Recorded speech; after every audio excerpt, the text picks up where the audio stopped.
be best if this thing does not move around like that.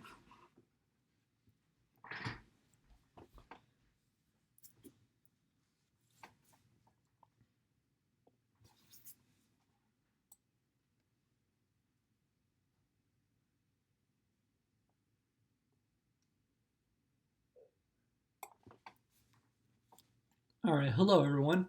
I know the attendance in the chat is still kind of small right now, but I do want to try to keep to a strict time, just because I want to make sure that I want to try to keep all these talks to under an hour, or at the most 60 minutes. So I hope everyone is staying safe. I hope that everyone is staying safe.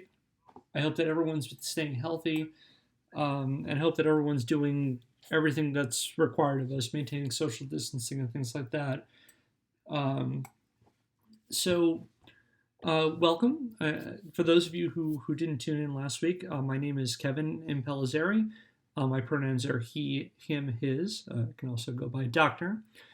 And so I decided to put together this series to try to kind of keep our minds off what's going on, everywhere else right now, and talk about some video game history.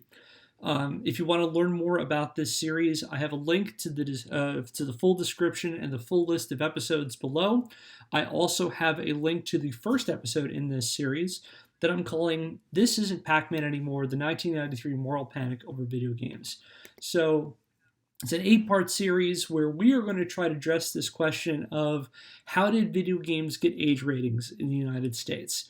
Last week, we introduced our series, identifying this one important question of what is a moral panic, and introducing some of the basic theory that's going to carry our way to the introduction of the Entertainment Software Ratings Board several episodes from now. So today, we're actually going to get into video game history, and we're going to talk about some past anxieties and controversies related to video games before 1993 to help us get a better context for what was happening, what was different about what happened in 93, and why we got game ratings beginning in 1994 and not, say, 1984 or 1974. And so let's start it out. Let's get going. So welcome again to part 2. Our big question this time is going to be, what were anxieties over video games like before 1993? And before we go any further, just a couple of content warnings. We're going to be discussing violence. We're going to be talking about and showing depictions of racism, sexual assault, and nudity. So I just want to make you aware, it's pixelated nudity, but I just want to make you aware of that, and hopefully YouTube won't strike me down for this. So at the outset, I want to give some credit. Before I do that, so this is what we're going to cover by trying to answer this question of what were anxieties of video games like before 1993. We're going to look at a general overview of video game anxiety and controversies before 1993, focusing on some notable targets of moralist anxiety or activist ire. And we're also, along the way, going to examine the ways that the industry addressed anxiety and potential controversy over their products, and use that, again, as a way of offering a foundation for what happened before we get to 1993. And we're going to bring this from the early decades of games up until right before the panics over video games and the hearings involving them. So, at the outset, before I go any further, I want to offer a lot of credit and reading recommendations because we're all confined to our homes with in some cases, free time on our hands, or maybe just looking for ways to while away certain parts of the hours. And one of the things you can try to do is expand your mind. And if you really like this topic, and if you're watching this, I get the impression you do, that here are some places you can learn about, because a lot of what we're talking about was based on research that was done by 2 game scholars in particular. And their names are Carly A. Kukurik, who wrote Coin-Operated Americans Rebooting Boyhood at the Video Game Arcade, and Michael Z. Newman, who wrote Atari Age, The Emergence of Video Games in America. Coin-Operated Americans was published by the University of Minnesota Press, and Atari Age was published by MIT Press. I'm also going to be referring to a little bit of an article that Dr. Kirk put together before the publication of her book called The Agony and the Anxiety, which covered one game in particular, covered the game Death Race, which we're going to talk about in a minute. And I put a link to her article, which was published for Game Studies a few years ago. That's down in the description below. There's free access to it, so feel free to check it out. And if you're interested in what she's talking about, and if you're interested in what I'm talking about here, feel free to check out her book and Mike Newman's book as well. They're really good. And they probably explain a lot of that stuff better than I could. So there's some recommended readings for you. So why don't we start talking about video game anxieties? And so we're going to start out with some notable cases. And these are ones that kind of come up a lot when we talk about video game anxieties and panics. So why don't we start out with arguably the earliest panic over video games, which focused on this game, Death Race. So Death Race was published by arcade manufacturer Exidy in 1976. It was based loosely, or it was more of an unauthorized version of a 1975 Roger Corman film called Death Race 2000, which starred it starred one of the Carradines. It was a Roger Corman movie. It had Sylvester Stallone in it. It basically involves a transcontinental race where people in souped-up cars run over pedestrians to earn bonus points. And so Death Race, the video game, involved up to 2 players who pilot little dragsters who try to run over humanoid characters that the game's marketing and production stuff described alternately as gremlins or monsters. As you can see in this flyer created by Exidy in the 1970s that said, "It's fascinating, it's fun chasing monsters." And basically this was a racing game where you drove around a field, as you see here, and little humanoid figures would come up and you'd run them over. And when you did, you'd create little tombstones.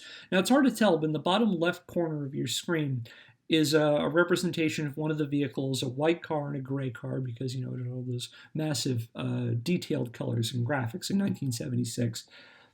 And if you ran over a pedestrian, they would turn it into a little tombstone. It was David Carradine who was in it. I couldn't remember if it was John or David. But anyway, David Carradine. And the tombstones that got created end up being obstacles. And so the game ran on a timer, and you got points for how many people you ran over. And if you ran into the tombstones, it kind of blocked your way. It was an obstruction. And so the idea is that more people are on there, you have more to avoid, and it becomes more trouble for you and someone competing against you. So this game attracted a certain degree of controversy over that. There was a bunch of news coverage in late 1976, including a segment on 60 Minutes. The game was denounced by the National Safety Council specifically for violent content. They described it as morbid and gross. And that this is one of those, the critics described it as sort of an early example of games carrying out a kind of act of violence, and specifically vehicular manslaughter.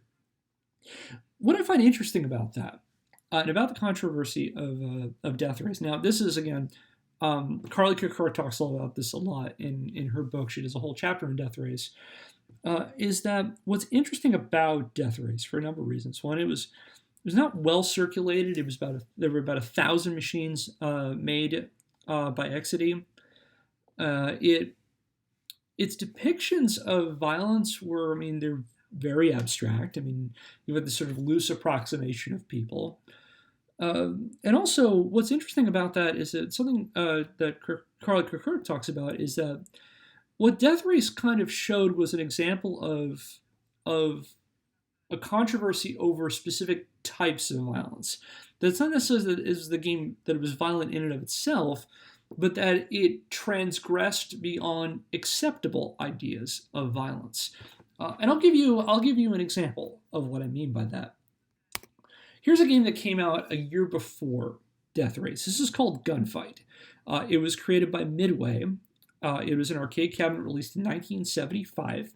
And I've got a flyer here advertising for Gunfight, a 2-player shootout. And this game was a Wild West shootout where you have two players would basically go in a Wild West showdown, and the game would tell you to draw, and you would hit buttons that would fire your gun at the other person, and you can aim the direction that the bullets go, with the idea that you're trying to gun down another person there. And it's an interesting contrast to Death Race, because we see the level of detail that Death Race was able to accomplish in its humanoid figures versus Gunfight. And Gunfight's actually more detailed for a game that came out a year before, and shows an act of someone trying to shoot and kill another person. But what it could be argued is that this is considered a more acceptable form of violence because it played into media conventions of the time. The Westerns were ubiquitous during the 50s and the 60s and going into the 1970s. And so this idea of a Wild West shootout is more of an acceptable notion of violence than the depictions of vehicular manslaughter and Death Race.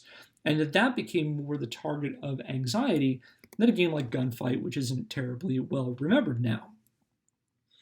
And so there's this interesting idea of acceptable forms of violence, which we're going to go back to. So keep that in the back of your mind, because we're going to talk about with some more recent controversies that get us up closer to 1993. And with that one out of the way, buckle up, because we've got a doozy this next one. Custer's Revenge. A show of hands who has ever heard of, or even further than that, played this game.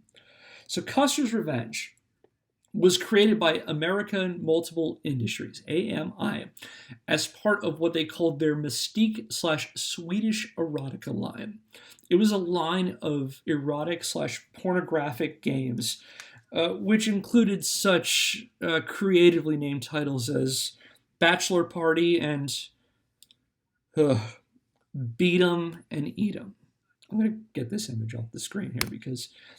So Custer's Revenge, the basic premise of Custer's Revenge is that you're playing as effectively George Armstrong Custer, a naked cowboy who's, let's say, excited, and he needs to navigate across an arrow-strewn field where he then, and I'm not going to mince words here, has the objective of this game is to rape a bound Native American woman.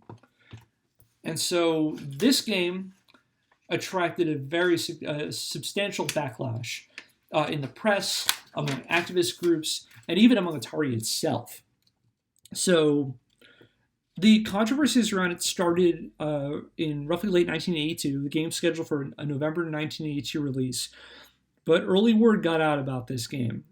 And so, for example, on October the 15th, 1982, the local branch of the National Organization for Women, along with Native American rights activists, pornography opponents, and descendants of General Custer himself, staged a protest in front of the New York Hilton, where AMI was demonstrating the game at a trade convention. In fact, lawmakers in Suffolk County, New York, filed a measure to take legal action against any games, which they said, quote unquote, constitute an immediate danger to the health and safety of its citizens, and specifically cited Custer's Revenge as one of them. In Los Angeles County in 1982, the LA County Board of Supervisors voted to draft an ordinance banning the game and recommended the state of California impose a similar ban on Custer's Revenge. And these are just some of the headlines that came across in response to Custer's Revenge, with my favorite being, some firms think we're ready for Erotic Man. That came out of the Philadelphia Inquirer, as well as this image of representatives from NOW and from Native American groups and other protesters. That is also, it's an Associated Press image that came from the Philadelphia Inquirer. And not only were there backlashes in the press, concerns from women's groups and from Native American groups over its depictions of sexual assault and racism, there was also, it aroused the ire of Atari. And in November of 1982, Atari threatened to sue AMI. citing that they're making this game for the Atari 2600 would create a negative association that this was an Atari game. And then if it was an Atari system, it was an Atari game. And it would create this negative brand image for Atari. And then there's how you might be curious of how the makers of this game respond to that. So the makers of Custer's Revenge, or the company that distributed it, their general message was that it's tongue-in-cheek, it's humorous. Pardon, I'm going to go back to the images for a moment. That the image of Custer is supposed to be, cheeky and funny, and Stuart Keston, who is the president of AMI and a very ardent defender of this game, said in one interview for the LA Times that our object is not to arouse, our object is to entertain. When people play our games, we want them smiling, we want them laughing. And he cited that the game was not made for children and that there is a label, again, I'm going to go back to this image just one moment, adult video game cartridge, not for sale to minors, was on the packaging of it. But here's the thing with Keston, is that he thought that, at least he argued in the press, that even if kids got it, that wasn't so bad. This is an exact quote for him. He said that, quote, if kids get a hold of them, it'll be okay. There's nothing wrong. They're cartoonish. They're tongue-in-cheek adult situations that are not offensive, except to the player when he doesn't score enough points. Stop. Well, I take a shower because my skin is crawling with this. In a later thing, another advocate said that this was consensual. And I don't know if there's a backstory or a comic that refers to that, but this is what is shown in this game. And so this backlash is interesting for a number of reasons. First off, that, like I said, the game came out in November of 1982, but a lot of the early backlash to it was in October. And you see some of these headlines I have here. One is from October the 2nd with that provocative title, Sex Marks the Spot in Adult Video Games. I don't know. This is pure speculation on my part. The one that I need to do more research on, but I have a hypothesis going on about Custer's Revenge.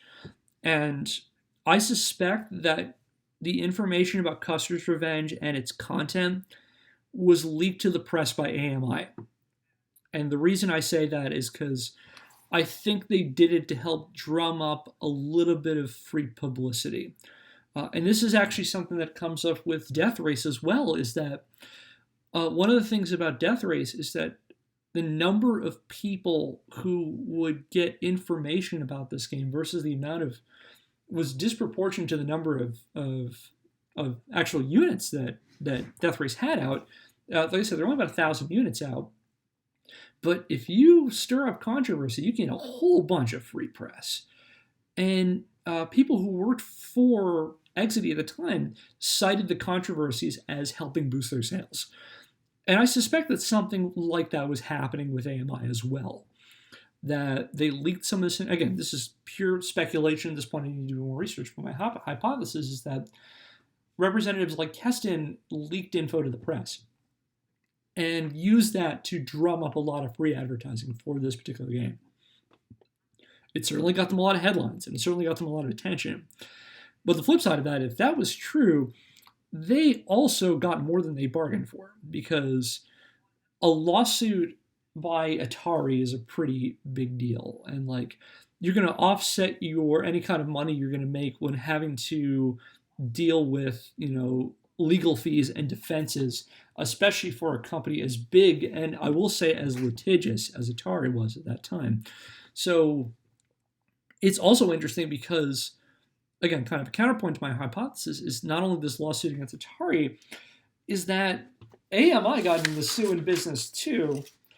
And Keston and his company, known to, it's all about jokes and humor when we're talking about the content of Custer's Revenge, but to the response, oh my, no. So following the Suffolk County motion to take legal action against any games that constitute a danger to the health and safety that I mentioned a minute ago, AMI filed a lawsuit against the county. They threatened to sue the LA County Board of Supervisors if they banned the game in LA. They ended up not banning it. And so they sued Suffolk County for $1 million, and they sued the city council person who introduced the possible ban for $10 million. So it's not just a big backlash, it's also kind of a petty backlash too. That they're saying, like, it's not just that this game is, the game is getting publicity now, but it's like, we're going to sue the heck out of you after this. And eventually a judge threw out the case. And eventually the company that, AMI eventually lost their rights to Custer's Revenge. They were bought by a company named Game Source Inc., which had the whole line with Bachelor Party and Beat 'em and Eat 'em too. And they discontinued Custer's Revenge in January of 1983. Although, this is the interesting thing about that, Beat 'em and Eat 'em and Bachelor Party were not discontinued. So some interesting avenues for future research I have for this one. And so those are a couple of big ones, and I just thought as an honorable mention, we talk about this one really briefly too, because it comes out around the same time as Custer's Revenge. These are two games. The Texas Chainsaw Massacre and, another fun name, Flesh Gordon.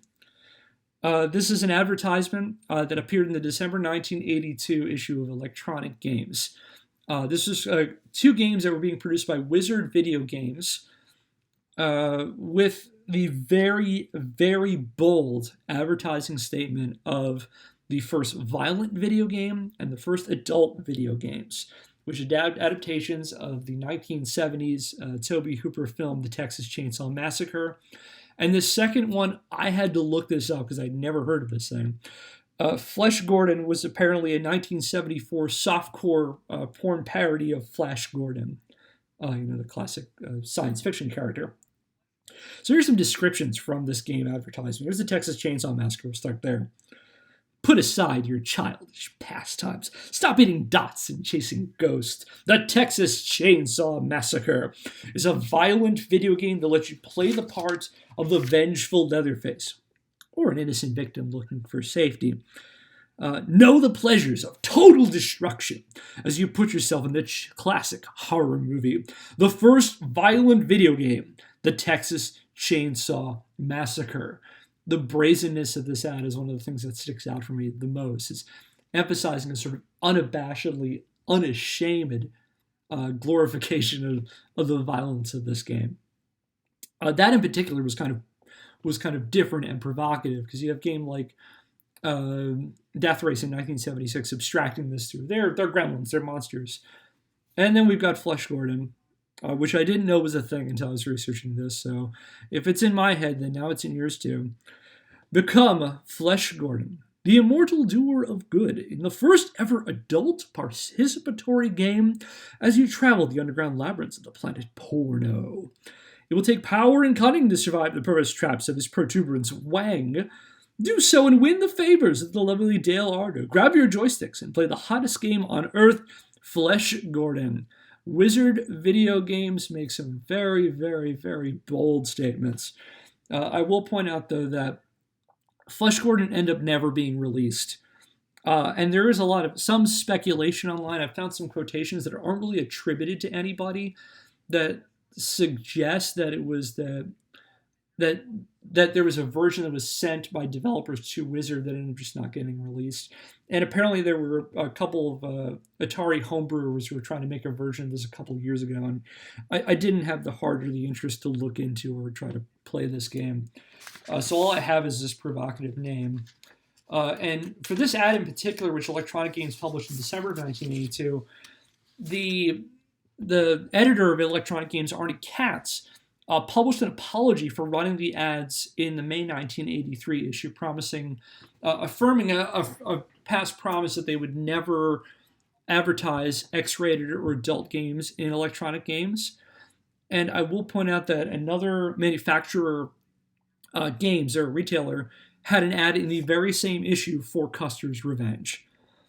So these are a couple of notable dramatic examples, but we're going to talk about this in a second. For the most part, Death Race's violence and Custer's Revenge's racism and sexual violence and the controversies around that were, for the most part, the exception to video game anxieties during this period. Most anxieties over video games at this time kind of focused on two broad themes, and we're going to address both of them.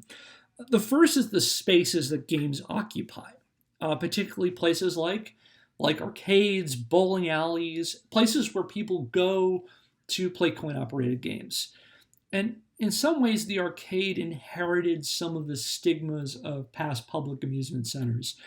This thought that places where pinball was were dens for vice and crime. And also the past coin-operated manufacturers such as casino gaming's and pinball, for that matter, connections to organized crime left a certain stigma among arcades that they had to try to shake off for a good part of the early history of public video gaming. And so a lot of concerns came up particularly about teenagers and kids playing games in these public spaces, which aroused concerns over things like truancy, delinquency, crime, and a host of potential vices that might be churned up in places where kids and teenagers are congregating without adult supervision. If you recall from my previous episode, that oftentimes anxieties over youth and the media and moral panics often hinge around the things that kids are doing away from parental supervision. And this anxiety was mostly translated in a lot of local ordinances and regulations against arcade gaming. So, for example, zoning ordinances would ban arcades within a certain distance from schools.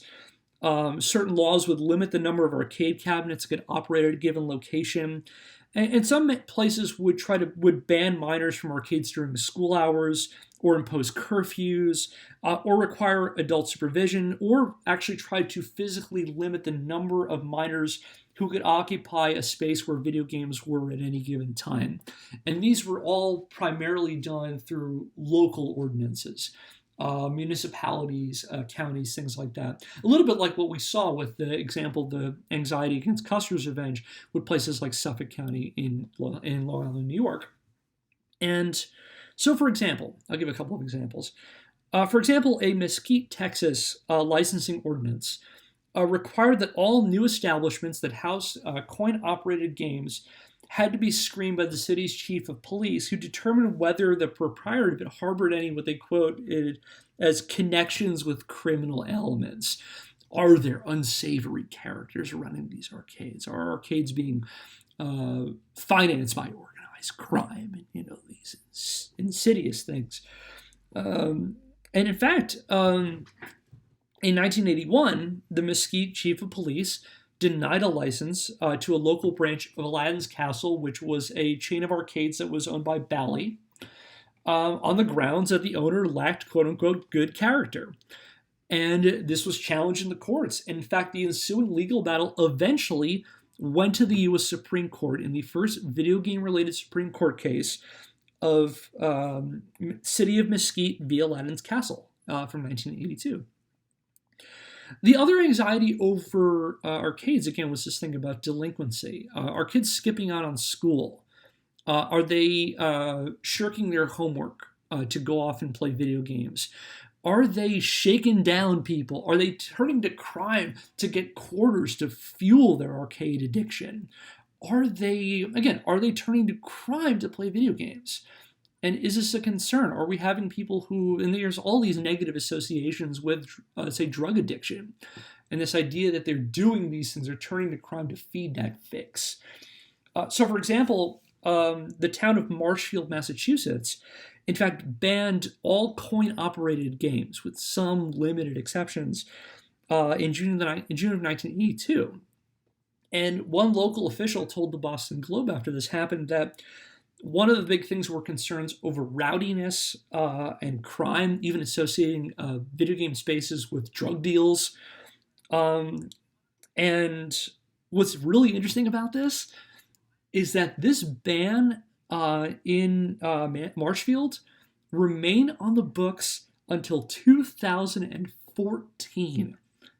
It was in place for quite a long time. It was in place for 32 years.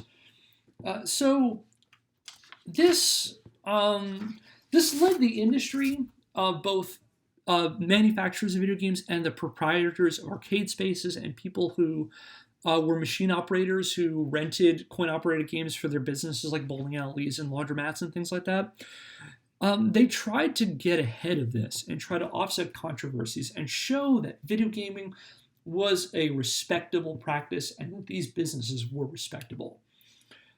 So, for example, this gave rise in the early 80s to a rebranding of arcades, which came to be known as family fun centers. And that they're not your seedy arcade. They're not your dingy cigarette smoke filled bars, which kids are somehow getting into because, it's the 80s and all that. These are respectable, well lit establishments run by members of the community, upstanding citizens, good people. I don't mean to be light about that, but this is the argument that was being made. And so you would see these spaces like family fun centers would, on one hand, try to offer entertainment for the whole family and do things like serve food and offer other kinds of games and do things that young children, teenagers, and their parents could enjoy. It was designed for families. In fact, one of them that's a good example of this that's still around is Chuck E. Cheese, which at one point was run by former Atari founder and head Nolan Bushnell after he was ousted from the company when Warner bought Atari in the late 1970s.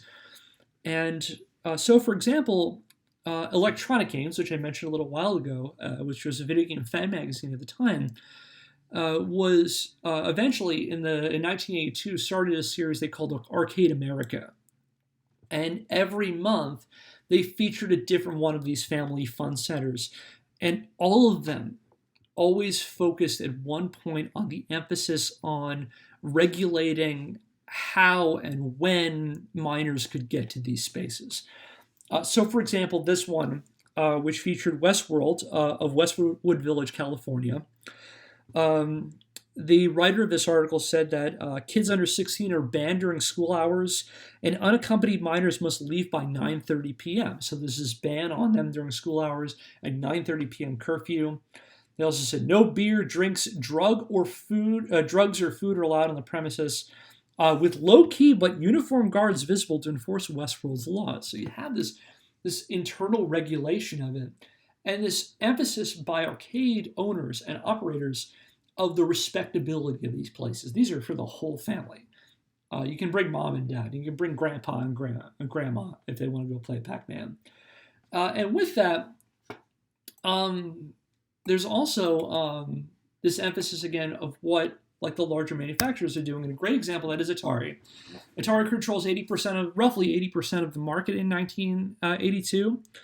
And that year, they financed a film created by Jack Morton Productions called Video Games: A Public Perspective, which you'd like to check out. It is available in the Internet Archive. I did not put a link in the description. I should have. But if you search the Internet Archive, which is a wonderful resource called archive.org, you can see it and you can watch it. It's not terribly long. I think it's about a half hour at the most, if I remember right. And this was a short film commissioned by Atari to counter criticisms that games encourage delinquency. And they did this through testimonials from local law enforcement officials, academics. So they have a representative from the University of Illinois Champaign and from MIT who talk about the role of video games in research and academia. They talk to municipal leaders. They talk to suburban families who all emphasize the social benefits of arcade gaming and video gaming, and presenting video game spaces like arcades and family fun centers as places where people of all ages go to enjoy games, and emphasizing things such as video games improving trainable skills, being beneficial for things like military and technical training, and having a wide range of applications beyond just entertainment. And emphasizing the relationship between computer and gaming and its relationship to science, technology, engineering, mathematics. If you're in education, the emphasis on STEM. They're talking about this in the 80s. games' potential to increase understandings between parents and children, to find a way that they can connect together through a shared hobby and shared level of enjoyment. And video arcades as safe from delinquency, safe from dangerous teenagers. We got the safe teenagers. We don't have those dangerous, awful teenagers. Oh my God, the teenagers. And they also emphasize in it arcade operators as being members of and connected to the communities they occupy. These aren't these interlopers. These aren't these New York mobsters coming in and running these places. And, maybe they're a front for something, or maybe they're just taking recorders and using them for drugs and violence and all that stuff. And emphasizing, again, the respectability and safety of video games. And this also came through in... I'll talk about this in a second. Came through in a lot of video game advertising at the time. So a lot of ads, particularly in the early 1980s. Now, you are beginning to see the emergence of the video game user as a teenage boy in particular. But beginning in the 70s and into the early 1980s was this emphasis of video gaming as something the family did together at home.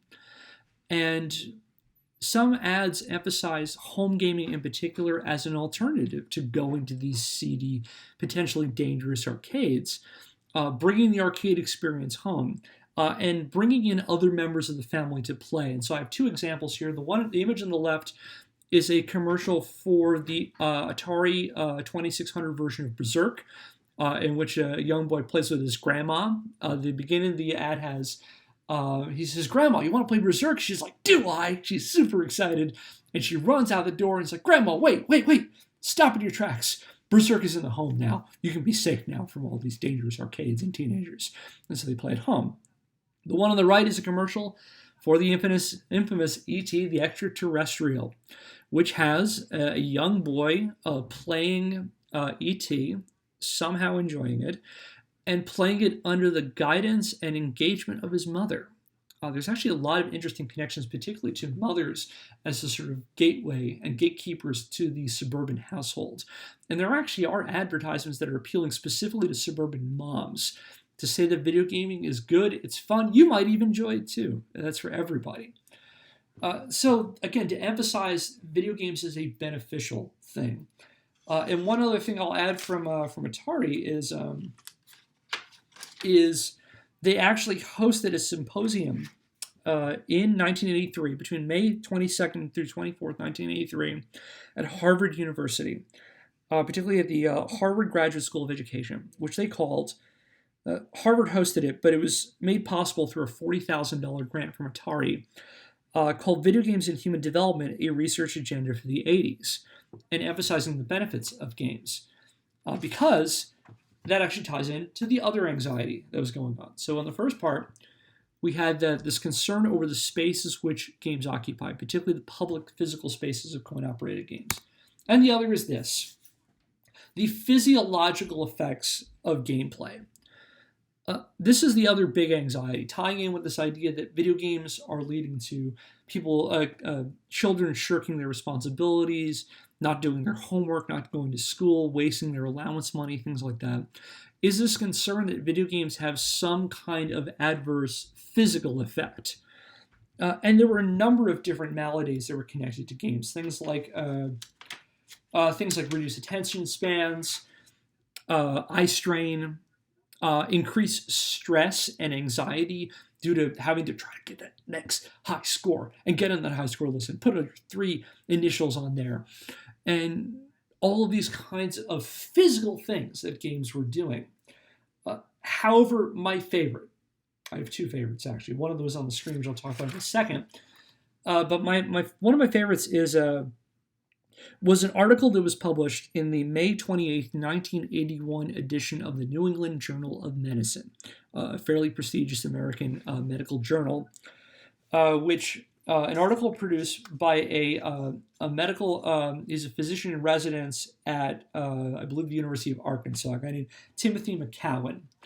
And Timothy McCowan, he wrote to the New England Journal of Medicine complaining of a pain in his wrist which he attributed to extensive Space Invaders play sessions on his Atari 2600. And he dubbed his malady Space Invaders Wrist. And he even speculated the continued popularity of video games would lead to similar gaming-related diagnoses. It's a little bit of a tongue-in-cheek article, but he speculated things like, he said, quote, "In view of the booming video game industry, the possibilities unfortunately appear endless for maladies. Asteroids, osteoarthritis, pinball palsy, phaser, felon," and the list goes on. And then another example of this from another particularly prominent medical professional was from Dr. C. Everett Koop. Koop at the time, in the 1980s, was the U.S. Surgeon General and served as U.S. Surgeon General under Ronald Reagan for two of his presidential terms, and then early into the George H.W. Bush administration. He was giving a lecture at the Western Psychiatric Institute and Clinic in Pittsburgh, Pennsylvania on November the 9th, 1982, and during which some comments after his lecture, someone asked him about his thoughts on video games. He asked about his thoughts on video games, and he did not really have a high opinion of them. And he said video gameplay caused what he called, quote unquote, aberrations in childhood behavior. And that it caused children to become addicted, body and soul. Addiction was another concern about the physiological effects of games, with some trying to emphasize gaming as an addiction in the way, say, drug addiction could be, alcoholism, things like that. And so you have the Surgeon General saying that gamers can be addicted body and soul, which led to some criticism among academics, fellow healthcare workers, members of the popular press, and gaming enthusiasts too. And one of my favorite images to come out of all of this from my research was this political cartoon from the News and Observer from November 11th, 1982, which had Pac-Man, C. Everett Koop, chasing down Pac-Man. And it triggered a backlash in electronic games, that magazine I keep going back to, with electronic games editor Arnie Katz encouraging a letter-writing campaign with this cut-out coupon, which came in electronic games, to Dr. C. Everett Koop in his offices in Maryland, using it to voice your feelings in the current video game situation, saying, "Dear Dr. Koop, as a concerned and enthusiastic gamer, I wish to protest your undocumented and unprovoked attack on video games." And Koop backed down from his criticism in some respects, saying that he released a statement not too long after saying that those comments about video games, quote unquote, reflected my purely personal judgment and was not based on any accumulated scientific evidence, nor does it represent the official view of the Public Health Service. So it's saying him as a private citizen saying that video games cause these things. So not really a lot of evidence to back it up.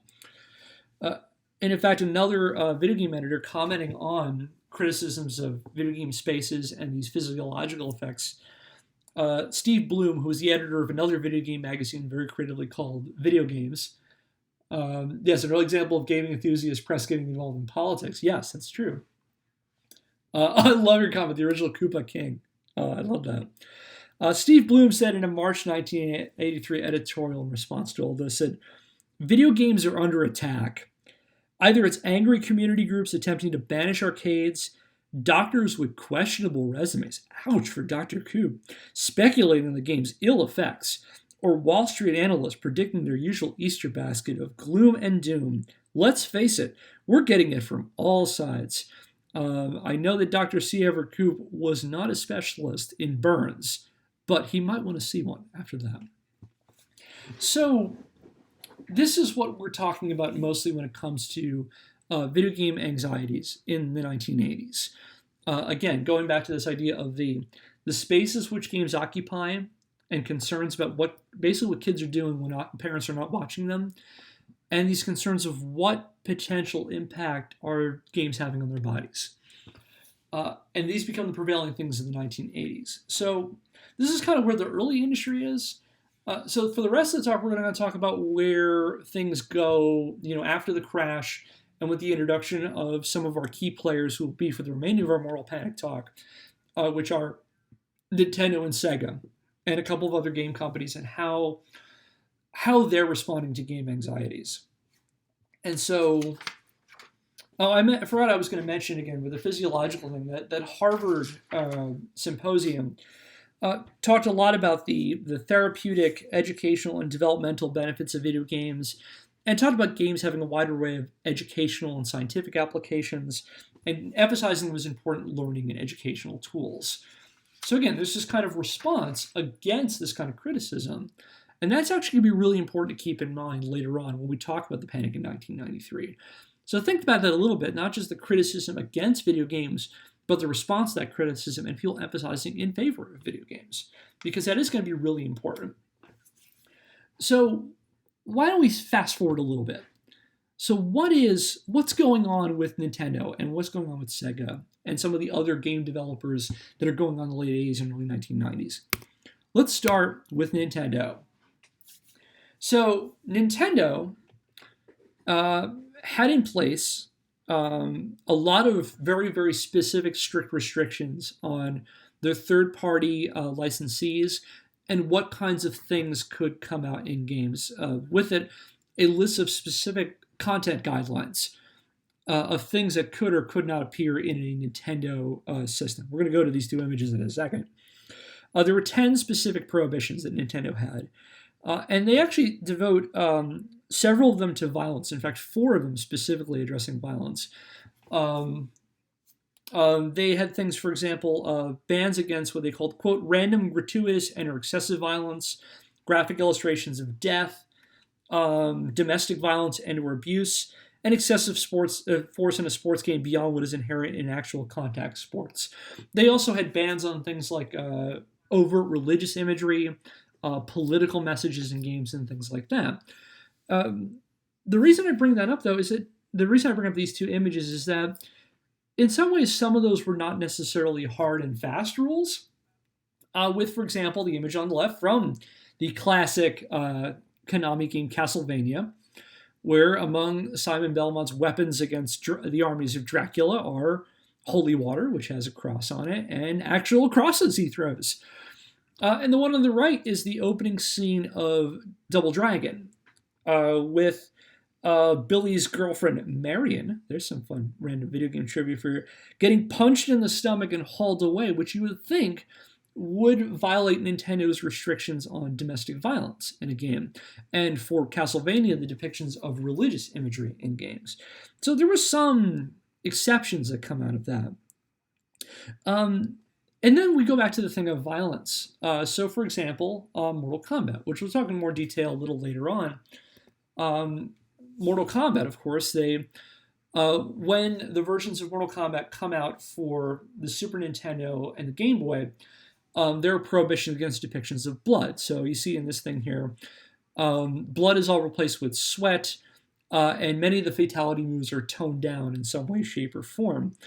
But I wanted to go back to that whole idea that Carly Kirkconnell mentioned, and we talked about Death Race a few minutes ago, which is these ideas of setting barriers between acceptable and unacceptable ideas of violence. Because what's interesting is the depictions of blood in these games is deemed that it needs to be restricted and changed, as it is in Mortal Kombat. But the actual act of fighting in fighting games like Mortal Kombat and like Street Fighter II is okay. And that it's okay to have, those rapid punches and Blanca electrocuting somebody till they make a skeleton and grabbing onto their head and biting them till even a little bit of blood came out. That those kinds of things were okay in this. And again, I want you to think about that, the sort of idea of the barriers between acceptable and unacceptable forms of violence. So that's what's going on in Nintendo. Let's talk about what's going on in Sega systems now. And if people have questions, feel free to shout them out in the chat. So that's Nintendo. So Sega is interesting. And early on, Sega specifically didn't really come out in any way and kind of left it to the companies themselves to regulate it and decide what kinds of cautions they wanted to make for parents and parental advisories and age advisories and things like that. And probably one of the earliest examples of a video game for Sega that had a kind of age caution on it was this one, Techno Cop. Not really well known, not a terribly good game from what I hear. This was produced by Razorsoft, the Genesis version being in 1990. It was originally for the arcades. And so we got on here on the left is an ad for Techno Cop. And I want to point out one thing first on this ad. So Techno Cop, you play like a vigilante cop, like you're like something like Schwarzenegger or Stallone would play. This is a game where actually, if you shoot at people, they will explode into a burst of blood. And pretty shocking for the time, given its depiction. So I put that on here because it was in the advertising. It is actually on the back of the box, too. But the other thing I wanted to emphasize was in very, very small letters, in the bottom right corner of this is not suggested for children under 12, which also appeared on the back of the packaging. Not suggested for children under 12. And warning about depictions of violence. So what's interesting about that is that it says it's not recommended for kids under 12, but it doesn't really specifically say why. With the only hint being this back of the box, blood explosion, which could be easily confused for something else. The graphics aren't great in this game. And here's another example, which actually we're going to talk about in more detail in a later episode, is the 1992 Sega CD version of Night Trap produced by Digital Pictures. Again, we're going to get acquainted with Digital Pictures in a little while. In this one, you can't really see on the box here, but it says on the side there, it says content advisory, may not be suitable for young children. And again, it doesn't really say specifically why, although maybe the suggestive spaghetti strap outfit of the woman who's on the cover might be a hint of that. So these are kind of early examples, sort of pre-ratings. And then, beginning in 1993, Sega had its own rating system, which called the Video Game Rating Council, or VRC. The VRC was based on three ratings: GA for general audiences, MA13 for effectively the PG-13 version of this rating, with the idea that not recommended for children under the age of 13, which was usually implemented for things like depictions of violence, again, those unacceptable forms of violence, and depictions of things like sexuality and things like that. And then we have our MA17 rated game, Mortal Kombat 2, which was effectively their R-rated game. This rating system came out in no small part because of the home release of Mortal Kombat. Again, we're going to talk about Mortal Kombat in more detail in a later episode, but it's not a coincidence that in 1993, when Mortal Kombat comes out, that this is when Sega rolls out this rating. Although here's the interesting thing about this. Mortal Kombat did not have an MA17 rating. It had an MA13 rating. With actually the violence in the game, or particularly the unacceptable forms of violence, the blood and graphic fatalities, hidden behind a secret code. And we'll talk about that a little later on in a later episode. But think about that for a bit, this idea of these rating systems. So Nintendo has a rating system versus, Nintendo has an internal content restriction system versus Sega's labeled rating system. And there were other examples. So this is a late example. 3DO in 1994, in early 94, rolled out its own rating system called the 3DO rating system. Very, very creative name. And this comes out after the first congressional hearings, but before the rolling out of the ESRB. And it may be really, really hard to see, but here is their version of the PG-13 was a 12 rating, and then a 17 rating. These games are The Daedalus Encounter and Crime Patrol. The one on the left starring Wayne's World's own Tia Carrere. And probably the last we're going to talk about Daedalus Encounter in this whole series. So bye Tia. We'll see you in a bit. Well, we won't. And then I wanted to talk very briefly about some other voices in all of this. So we saw examples like Technocop with its non-specific warning that it's may not be appropriate for children under 12, and Night Traps that's not appropriate for children, not really specifying an age rating. You had other ways of responding to games. And These are two notable examples. Now, what I want you all to know is that these concerns over, again, the physiological effects of games, and particularly games as being something that occupies youth time, remain concerns into the 1990s, with concerns that maybe kids are playing these games too much, either at the arcades or at home. Maybe they're skirting their responsibilities, like their homework and their chores. And maybe they're occupying too much of their time, and then maybe allowing for things like violence to have a negative influence on them in these games. Things like Mortal Kombat and Night Trap. And these are some examples of ways that people in the industry try to respond to that. The first I'm going to talk about is the Konami mom. The Konami mom was Charlene Robinson, who was a child psychologist based out of Chicago, who in 1990, Konami, there's another shout out to Konami, we're talking about Castlevania. Konami hired Charlene Robinson as a spokesperson for the company, and she would, they produced a pamphlet where she would write about games, and she would do speaking engagements through the country, talking about emphasizing moderation and parental responsibility in regulating the amount of exposure that kids have to games. And Konami even offered parents advice on game purchasing decisions and usage in a free pamphlet. And so I love this quote from the Orlando Sentinel from 1990, from the March 31st, 1990 issue, which said, Konami hired Robinson to be its Konami mom. Her mission?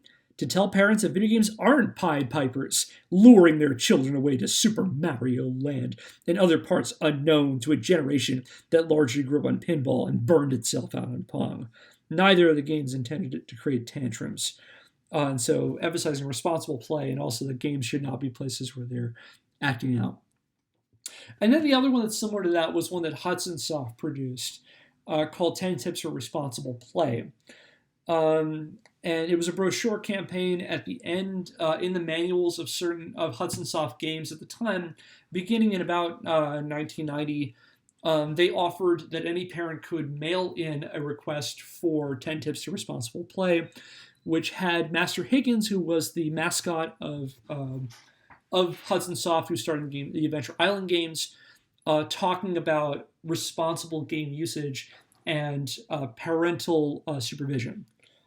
And this one in particular, if you're curious, comes from the manual for the NES copy of Bonk's Adventure, which also was for the TG16, which was a game system produced by Hudson Soft and NEC. Not a bad system, actually, all things considered. And so what's interesting about these kinds of measures, the content warnings for may not be suitable for certain ages that we see in Techno Cop and Night Trap, and even things like the Video Game Rating Council and stuff we see in the 3DO rating system, and things like the Konami Mom and 10 Tips for Responsible Play, is that when it came to monitoring games and game content, the onus primarily fell, in the eyes of the industry, on the parents. That it's a parental responsibility. They should be the ones regulating this stuff. It's up to them to make sure that their kids aren't seeing things that they don't want them to see. There was actually a common argument even back in the 1980s with things like those bans on arcade games in certain spaces. Like, what are the parents doing in all this? Will somebody please think of the parents? And what's interesting about that is that while this was the industry's emphasis, they also didn't necessarily make that easy. And a lot of it was left for the parents to kind of sort all of this out, because like the focus is on responsible play, but at the same time, a lot of the advertising by the late 80s and early 1990s emphasizes a barrier between the children and teenagers who play video games and their parents and the rest of the family. So we saw a little ways back those images of, you know, families playing together, E.T. and Berserk and things like that, and families getting together and not just monitoring what kids are exposed to, but also taking part in it. But a lot of game advertising by the late 80s, early 90s is emphasizing video games as something that gamers do away from everyone else, particularly boys.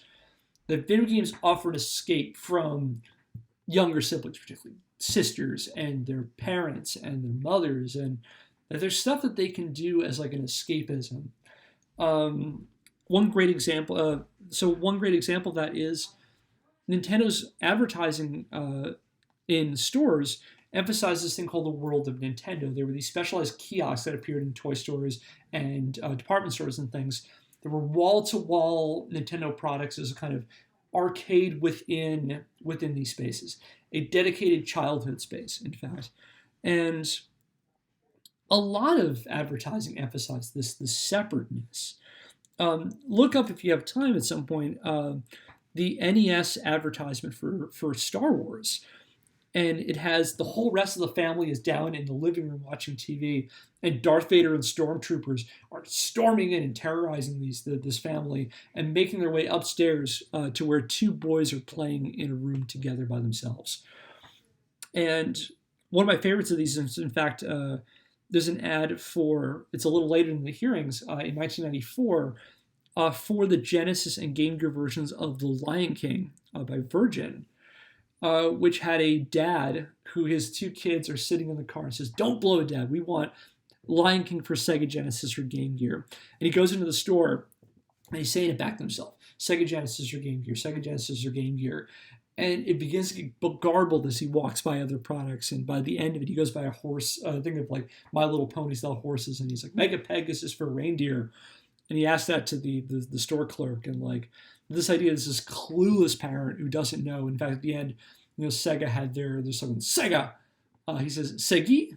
Like, he doesn't quite get it. And there's a lot of this sort of like Will Smith's parents don't just understand kind of thing with video game advertising. And that the same people who are emphasizing that message are also telling parents, like, you sort it out. You figure out what your kids should be playing. So it makes for an interesting dichotomy when we're talking about what are the anxieties about games and how do we respond to them. And this is going to set the foundation for when we talk about the hearings and when we talk about the creation of the ESRB. So think about all that stuff. So let's recap what we've learned so far. So with some exceptions, such as Custer's Revenge, Death Race, most video game anxieties during the 80s and 90s focused on concerns over arcade spaces and their emphasis and their influence on young minds, and the concerns about the physiological effects of gameplay. And that responses to game violence, again, citing Carly Kukura, often made these distinctions between what is an acceptable and unacceptable form of violence. And that the industry's response to that usually put the onus on parents to police game content. It's for them to figure out. And also, because now I know this, you now know that Flesh Gordon was a thing that existed. So I'll leave it to a minute if anybody has any questions in the chat.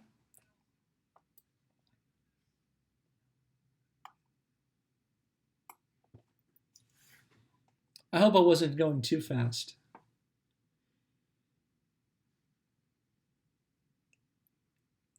All right, I'll put my contact information if anybody does have any questions. So I thank you all for watching. If you like what we're doing, or what I'm doing specifically, why don't you go down and check the description below and you'll see the previous episode. I'll also have this episode up there soon.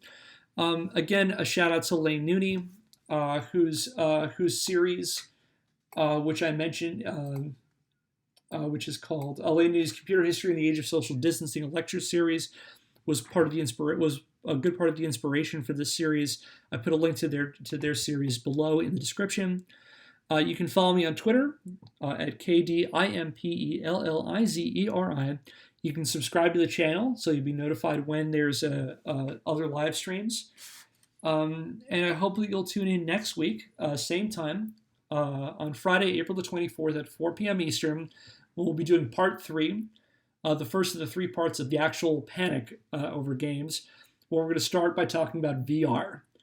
So hopefully we'll have a rad time talking about some early virtual reality.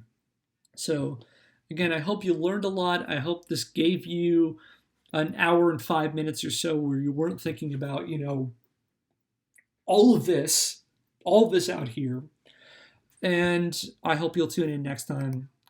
Thank you all, and take care. Be safe. wash your hands.